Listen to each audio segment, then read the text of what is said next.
Tu as pensé que c'est que tu sais pas sur quelle planète ils vivent. Hein? Allô? Bonsoir, ma coach. Je suis Hugo. Sortez-moi de là. Ok, on t'écoute. Ma coach, j'ai été mariée en 2014. Oui. Non, 2013. Oui. Et ça n'a pas marché avec mon mari. Nous nous sommes séparés. Je suis partie du foyer en 2018. Mais depuis là, ma coach, jusqu'à aujourd'hui, je n'ai plus eu de prétendant. Depuis 2000 combien? Je suis partie du foyer en 2018. Ok. De 2018 à aujourd'hui, je n'ai pas eu de prétendant. Je n'ai pas eu autre relation. Quand je sors avec mes copines, on me voit, je suis comme invisible aux yeux des hommes. Et maintenant, aujourd'hui, mon ex, lui s'est remarié avec une autre femme, ils ont eu même une fille. Et il me dit qu'il veut revenir dans ma vie. Et moi, je trouve que ça, ce n'est pas une option. Mais ma coach, le problème aussi est que depuis que je suis partie, ma coach, même gagner pour trouver même un mec pour créer même là, ma coach, je ne trouve pas. Donc, j'ai l'ami de mon papa qui m'a conseillé de quitter carrément le pays, si je peux. Parce ma chérie, tu élèves les oiseaux? Ma coach? Tu élèves les oiseaux? Je n'entends pas. Tu élèves les oiseaux? Non. Mais je suis sur un chantier, ma coach. Je suis sur un chantier. Faut t'éloigner de l'oiseau là aussi, toi aussi. Même si on aime la nature. Ils sont sur l'arbre. Oui, mais ils sont sur l'arbre. Oui, mais faut qu'ils t'en bas de l'arbre là, même si on aime la nature. Non, je suis pas en bas de l'arbre, je suis dans la maison, mais ils sont comme l'arbre est dans la cour. Faut ferme les fenêtres.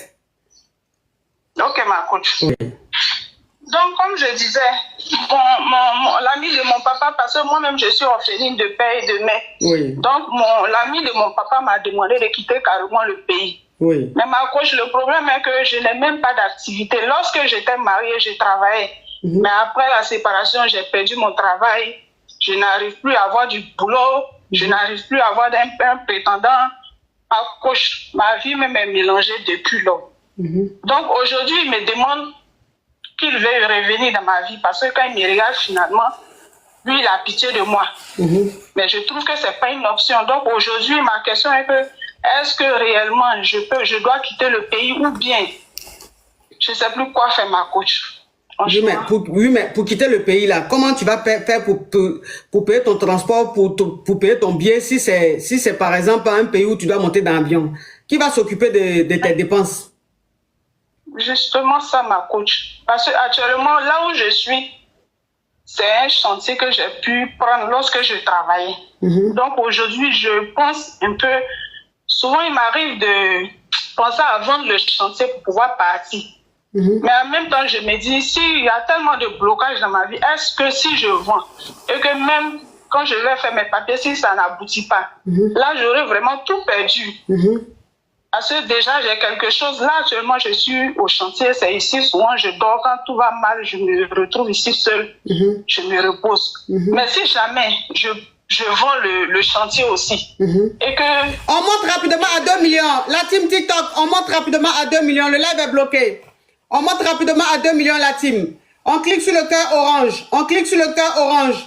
La team, on clique sur le cœur orange. On monte rapidement à 2 millions. Oui, ma chérie. Et que je tape auto par rapport au papier, qu'est-ce que je fais? Bon, je n'ai vraiment personne, je n'ai même pas de soutien, ma coach. Parce que déjà, lorsque je suis partie, il y a les membres de ma famille se sont divisés parce que d'autres m'ont dit pourquoi je suis partie.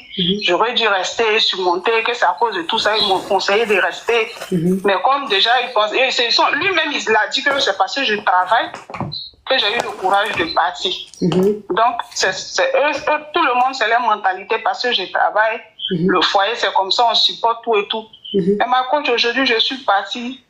Tout est difficile. J'ai eu une fille avec lui. Bon, aujourd'hui, j'essaie de joindre les deux bouts, mais je n'arrive pas.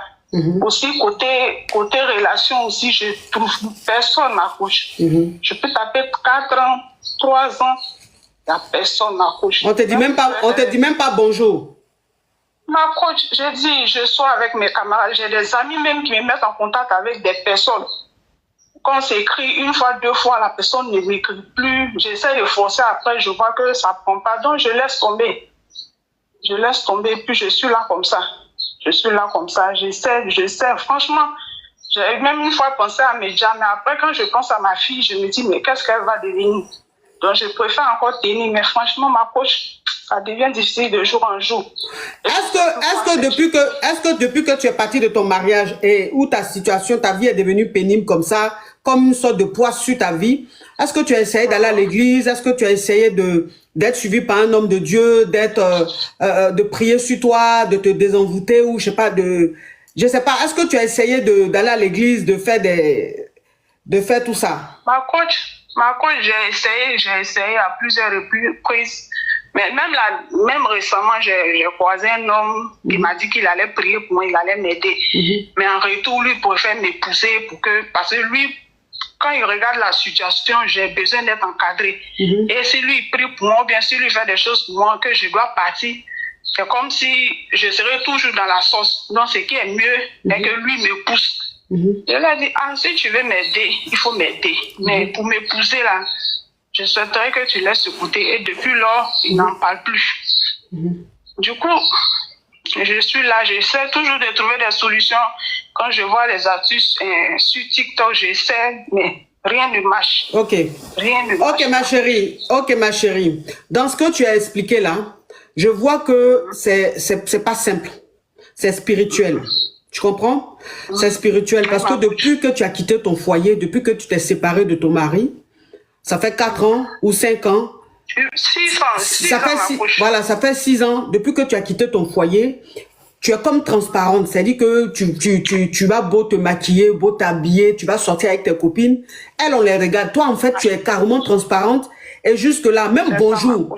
Même bonjour. Oh, lova, thank you. Nadia, Michou, thank you. Même bonjour, même garçon ne te dit pas. Donc ça, c'est spirituel. C'est pas simple. C'est spirituel. Ta maman vit? Non, ma coach. Ton papa vit? Non, ma coach. Bon, qui représente ta maman? Qui est comme ta maman? Bon, actuellement, je suis plus avec les amis de mon papa parce que mon papa même, il était enfant unique. Donc, je suis plus avec les amis de mon papa qu'avec mes parents. Parce que lui-même, ses parents, actuellement, ce sont ses cousins qui sont là. Mais le seul cousin aussi qui est là, eux, déjà, quand je devais partir, d'abord, même pour le mariage, ils n'étaient pas trop d'accord.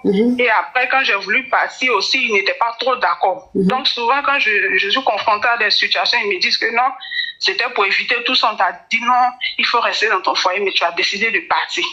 Parce qu'on savait que ça allait tourner comme ça. On savait que... Donc, aujourd'hui, souvent, tout le monde voit que ça ne va pas, mais vraiment, personne ne réagit. Et moi, je suis là. Donc, souvent, quand je me sens mal, je viens au chantier et c'est là même je suis. Et puis, les oiseaux sont sur l'arbre là, en train de... Ok. Tu es de quelle ethnie, ma chérie? Je suis du Nord. Tu es du Nord. Du Nord, ça veut dire quoi? Tu es de quelle ethnie? Au Nord, il y a beaucoup de personnes. Tu es de quelle ethnie? Je suis Sénoufo. Tu es Sénoufo. Ok. Il faut que, je sais pas, du côté de ton papa ou du côté de ta maman, en tout cas, essaie de rentrer en contact avec soit les cousins ou les demi-frères de ton papa. Enfin, je dis, il faut que tu te rapproches de ta famille biologique, tes parents. C'est-à-dire ceux qui sont dans la lignée de tes parents, soit de ton père ou de ta mère. Il faut qu'ils rentrent en brousse. C'est-à-dire tu as besoin, non seulement avec la prière, et aussi de façon spirituelle avec les plantes. Tu as besoin qu'on te lave. Tu as besoin d'être lavé. Voilà, parce qu'il y a celui avec qui tu étais là, il t'a trop bassé. Il t'a tellement bassé que même il savait que même si tu partais, tu n'allais jamais croiser un autre homme, tu vois. Donc, en plus de la prière, il faut que tu rentres en brousse. C'est-à-dire que parce que nous sommes africains, nous avons nos traditions, nous avons notre culture. Nous savons que les plantes, c'est Dieu qui a créé les plantes. Et les plantes qui sont là guérissent. Donc, quelqu'un qui va te laver avec des plantes, quelqu'un qui te purifie avec des plantes, c'est pas un féticheur, il n'y a rien de négatif, c'est tout à fait normal. Donc, il faut que tu rentres en contact avec tes parents, tes vrais parents, du côté des Sénoufos là. Ils vont essayer de faire quelque chose pour te purifier, pour te laver avec les plantes, pour que tu puisses te purger. En tout cas, tu as besoin d'être purifié, tu as besoin d'aide. Donc, faut pas rester comme ça, parce que si tu restes comme ça, tu vas rester longtemps. Et ton ex-mari qui lui revient alors qu'il a refait sa vie, il est marié, il a un enfant avec sa femme, lui il revient pour te dire que lui va te prendre, il va te reprendre parce que tu lui fais pitié. Donc ça dit que lui il veut te reprendre par pitié parce qu'il sait ce qu'il a fait. Il sait que ce qu'il a fait sur toi là, tu ne vas jamais avoir un homme. Donc lui-même il est revenu, maintenant il va te prendre comme une deuxième femme là-bas pour encore mieux te maltraiter. Faut jamais accepter de reprendre avec lui, mais moi je te dis sincèrement, il faut que tu te lèves. Il faut que tu te lèves. Voilà, il faut que tu te lèves. En plus de la prière, essaie de rentrer en contact avec tes vrais parents. Ils vont voir s'il y a un guérisseur. Ici, voilà, ceux qui guérissent avec les plantes, ceux qui enlèvent les mauvais esprits, qui enlèvent les choses avec les plantes, les eaux, les trucs comme ça là. Ils vont te faire ça. Faut pas rester comme ça. Tu comprends? Il faut qu'on te débloque. Voilà, il faut qu'on te débloque. Le monsieur l'a mis trop de poids sur toi. Il faut qu'on enlève ça sur toi. Faut pas rester là. Faut pas t'asseoir comme ça. Hein. Si tu t'assois comme ça, c'est pour toi qui va partir. Tu as compris? C'est ça. Ma coach, j'ai compris. Courage à toi, ma chérie. Courage. Merci okay. ma coach. Ok, bisous.